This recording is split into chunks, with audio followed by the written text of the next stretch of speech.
सिंधुदुर्गात वाळू परवानाचे नूतनीकरण रखडल्यामुळे डंपर मालक वाळू व्यावसायिक यांच्या अडचणी वाढल्यात। ऑक्टोबर महिन्यापासून वाळू परवाना प्रक्रिया पूर्ण झालेली नाही। परिणामी या व्यवसायाशी निगडीत असलेल्या सर्वांचं मोठं आर्थिक नुकसान होत आहे, अशी तक्रार वाळू व्यावसायिक संघानं जिल्हाधिकारी कार्यालयातील निवासी उपजिल्हाधिकारी तथा अपर जिल्हा दंडाधिकारी सिंधुदुर्ग मच्छिंद्र सुट्टे यांच्याकडे केली आहे। 25 डिसेंबर 2025 पूर्वी परवाना प्रक्रिया पूर्ण न झाल्यास 28 डिसेंबर 2025 नंतर संपूर्ण जिल्हाधिकारी कार्यालयासमोर सर्व डंपर मालक डंपर लावून उपोषण करण्याचा इशारा वाळू व्यावसायिक आणि डंपर मालकांनी दिला। आज जिल्हाधिकारी कार्यालयामध्ये सिंधुदुर्ग जिल्ह्यातील सर्व डंपर मालक संघटनेच्या वतीने जी लिलाव प्रोसिजर शासनाकडून दिरंगाई होत आहे ती लवकरात लवकर करण्यासंदर्भात आज निवेदन देण्यात आलं।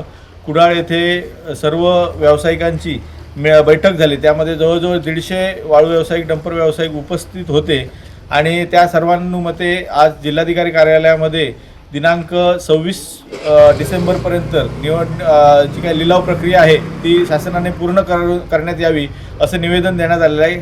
26 डिसेंबरनंतर डंपर जिल्हाधिकारी कार्यालयाच्या समोर उभे करून आंदोलन करण्याचा इशारा सर्व वाळू व्यावसायिक आणि डंपर व्यावसायिकांच्या वतीने दिलेला आहे।